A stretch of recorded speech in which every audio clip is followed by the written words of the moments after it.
Legionnaire Second Class. The Legionnaire Second Class is where every legend begins, a place where men from over 100 nations strip away their past to embrace a Nom de Guerre.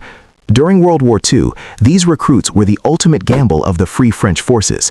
They underwent a transformation so radical that their former lives ceased to exist, replaced by a code demanding victory or death. Often sent into suicide missions with only a bolt-action MAS-36 rifle and a bayonet, they had to prove their worth instantly. Even at this lowest rung, training was so brutal that their endurance surpassed almost any standard infantry unit. Instructors pushed them to the point of collapse, ensuring only the most resilient individuals could wear the uniform.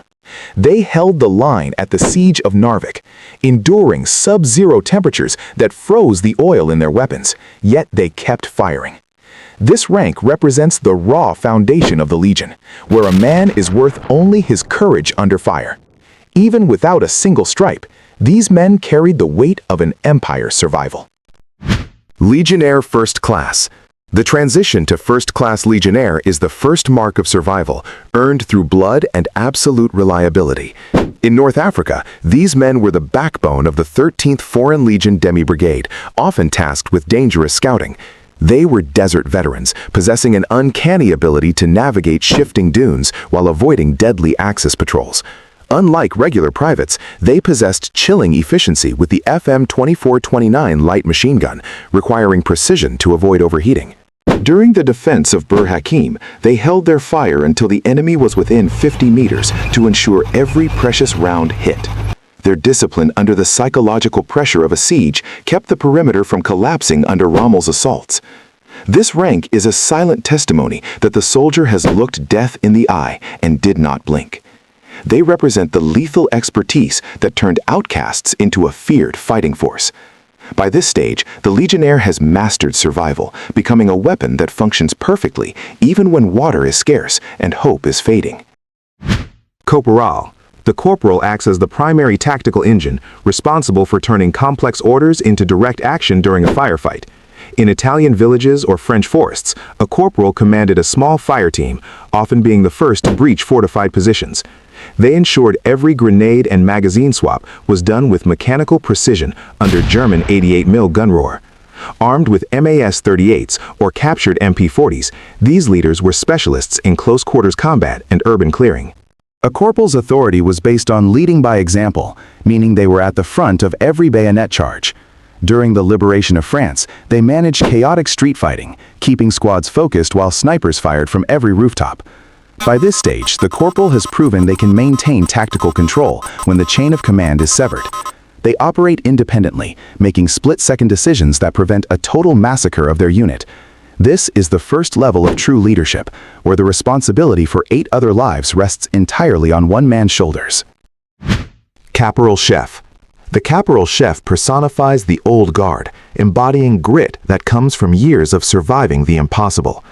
During the 1940 retreat, these veterans prevented total panic among the younger ranks. They rarely sought promotion, preferring the raw authority of a senior soldier who has seen every horror the Axis could throw at them. A caporal chef often possesses more combat wisdom than young officers, thanks to a minimum of 6 years of active service. They are masters of Sisenity, improvising with any tool, whether fixing a jammed machine gun or scavenging fuel. In Tunisia, they kept sections operational despite rations being cut to just 500 calories a day. This rank is the unbreakable link between leadership and the men in the dirt, demanding respect through competence. They are keepers of tradition, ensuring unit pride remains intact even against overwhelming odds. To those under them, a caporal chef is not just a superior, they are a living insurance policy for survival. Sergeant. The sergeant marks a definitive shift where the discipline of an entire squad rests on his shoulders. During North African campaigns, a sergeant was a psychologist maintaining control over diverse men. It was his whistle that signaled the charge and his voice that held the line during night infiltrations. Calculating mortar trajectories under direct fire is a hallmark of this rank, while coordinating fire for 10-man squads. They were masters of terrain, placing machine guns to create crossfire that stopped motorized columns. During outpost defense, the sergeant personally oversaw grenade distribution to ensure maximum damage to attackers. The sergeant is the first rank legally responsible for the tactical failures of subordinates. He must be the most disciplined, as his actions set the standard for every soldier. In World War II, a competent sergeant stood between a disciplined withdrawal and a catastrophic 90% casualty rate in a slaughter. Sergeant Chef. The Sergeant Chef is the tactical brain of the platoon, balancing combat realities with complex logistics. While others focus on the enemy, they look ahead to ensure ammunition and medical supplies reach the front. In Europe, they coordinated with Allied armor to provide vital infantry cover for advancing tanks. These leaders held critical knowledge, such as deploying anti-tank mines to stall blitzkrieg tactics. They organized defensive layouts, ensuring every approach was covered by overlapping fire. Managing over 2,000 rounds daily during an offensive is a routine task they handle. Their ability to manage resources during sieges was essential for unit survival. At this level, leadership shifts toward operational management. They turn a commander's vision into reality on the ground. Working under constant bombardment, they ensure the war machine grinds forward. The sergeant chef is the glue holding the unit together in the worst conditions. Adjutant. The adjutant serves as a bridge between enlisted men and officers, possessing a deep understanding of the soldier's psyche. In World War II, this rank was held by veterans of a decade of warfare. They interpret orders, ensuring strategic goals align with the physical capabilities of the men. Their presence is a stabilizing force, acting as the final arbiter in discipline. An adjutant often organizes wounded evacuations under fire, requiring nerves of steel. They understand the unit's pulse, knowing exactly when to push or allow a moment of rest. Trust in an adjutant is immense, as they operate with significant autonomy. They possess the authority to redirect fire or adjust perimeters without waiting for confirmation.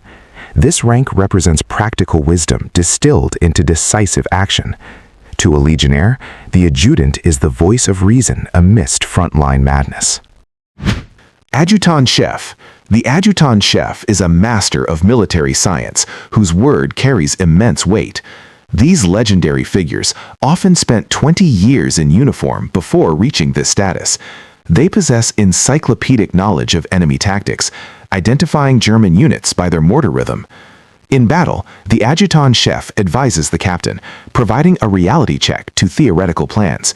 They oversee heavy weaponry, ensuring 75mm anti-tank guns maximize kill zones against panzers. Their influence affects tactical decisions of the entire company during critical breakthroughs. One word from an adjutant chef can silence junior officers, as their authority is built on combat success. They are guardians of technical proficiency, ensuring equipment is maintained to a lethal standard. This rank represents respect that transcends formal hierarchy. They are the living memory of the Legion, carrying lessons from every battle. Major. Major represents the absolute ceiling for non-commissioned officers, a rare rank reserved for those possessing unparalleled technical mastery and political acumen. In World War II, these men were the ultimate troubleshooters, deployed to failing sectors to restore order. Achieving this rank required passing a rigorous national examination, making them elite administrators of the war machine. They operate at the intersection of enlisted ranks and high command, often managing the administration of an entire regiment. During the liberation of France, majors ensured that specialized equipment, like heavy mortar base plates, reached the thinnest points of the line. Their authority is absolute, with high-ranking officers deferring to their judgment on matters of internal discipline and tradition. This position is about the soul of the unit, maintaining standards when the world is falling apart. They hold the power to stabilize a battalion's morale through sheer presence and organizational genius. The major is the living guardian of the Legion's prestige, ensuring the unit remains standing even as empires fall. Do you think a soldier with this much administrative power is more vital than a frontline officer? Tell us your take in the comments. Sous Lieutenant. The Sous Lieutenant marks the beginning of strategic leadership, where decisions shift from survival to the destiny of the entire unit. Many young officers during the war received battlefield commissions for extraordinary bravery under fire. They are tactical spark plugs, leading assaults with a Lebel pistol in one hand and a map in the other. Their primary challenge is earning respect from veteran legionnaires who have seen years of combat. To succeed, a Sioux lieutenant must demonstrate fearlessness, often being the first to exit the trench during a bayonet charge. They interpret grand strategies, turning a general's map symbols into a workable plan for 40 men. This rank is the crucible of command, with high casualty rates due to a lead from the front ethos. They balance youthful impetuosity with the cold calculations required to seize fortified hills. A Sioux lieutenant's success is measured by the loyalty of their platoon, a bond forged in frontline mud. Lieutenant. The lieutenant embodies tactical agility, commanding the battlefield with a sharp eye for movement in the world's hottest zones. By this rank, an officer has usually survived their baptism of fire and developed keen operational timing. In North Africa, they coordinated complex motorized maneuvers while under constant threat from Stuka dive bombers. They bridge the gap between small unit tactics and company objectives, synchronizing infantry with heavy weaponry. A lieutenant must master communication, managing radio nets while directing suppressive fire from light tanks. Their ability to read enemy weaknesses in real time allows them to exploit gaps before Axis reinforcements arrive. This command level requires shifting from individual bravery to the collective management of assets and lives. They are often entrusted with independent missions, such as holding vital crossroads or conducting raids behind enemy lines. The lieutenant's calm voice on the radio provides order amidst the smoke and chaos of high-intensity engagements. Capitaine. The capitaine is the soul of a company, the officer directly responsible for the life and death of hundreds of soldiers under his command. By this rank, leadership is no longer just about bravery, but about the psychological and physical endurance of a 200-man fighting force. During the intense combat in the Tunisian mountains, the capitaine's presence was the only thing holding together units shattered by relentless artillery. They are the highest-ranking officers who maintain a constant daily presence with the fighting ranks. A capitaine must balance the cold directives from headquarters with the grim reality of the mud and blood in the trenches. The loss of a capitaine often led to the immediate tactical paralysis of an entire sector, as they were the ones who knew every man's name and every machine gun's position. Strategic planning at the company level falls on their shoulders, requiring them to coordinate mortar teams, radio operators, and supply lines simultaneously. They decide when to hold a position to the last man and when a strategic withdrawal is necessary to save the unit. The capitaine is the ultimate father figure of the Legion, a leader whose authority is cemented by shared suffering and hard-won victories. Commandant. The commandant operates at the battalion level, moving away from the frontline trenches to intervene deeply in regional military planning. This rank oversees approximately 600 to 800 legionnaires, shifting the focus toward the synchronization of combined arms, including armor and air support. During World War II, commandants were the architects of localized breakthroughs, turning individual skirmishes into significant territorial gains. Commanding 4 separate companies requires an officer to think in terms of hours and kilometers rather than minutes and meters. They are responsible for the logistical health of the battalion, ensuring that reinforcements and heavy weaponry are positioned to exploit enemy weaknesses. A commandant's skill is reflected in their ability to maintain operational momentum even when communication with the regiment is severed by Axis interference. At this level, the officer begins to influence the broader campaign strategy, often advising generals on the feasibility of mountain or desert assaults. They must possess a cool head to manage the staggering casualty reports while maintaining the unit's offensive spirit. The commandant represents the transition into high-level command, where the scale of war becomes a complex game of resource management and tactical foresight. Lieutenant Colonel. The Lieutenant Colonel holds a pivotal role in regimental administration and the execution of long-term strategic campaigns. Often serving as the second in command of a regiment, they are the functional engine that ensures the 13th Demi Brigade or other units operate as a cohesive machine. Their focus is on the big picture, managing the replacement of heavy losses and the integration of new technologies on the battlefield. A lieutenant colonel's primary weapon is the operational map, where they track the movements of thousands of men across vast fronts.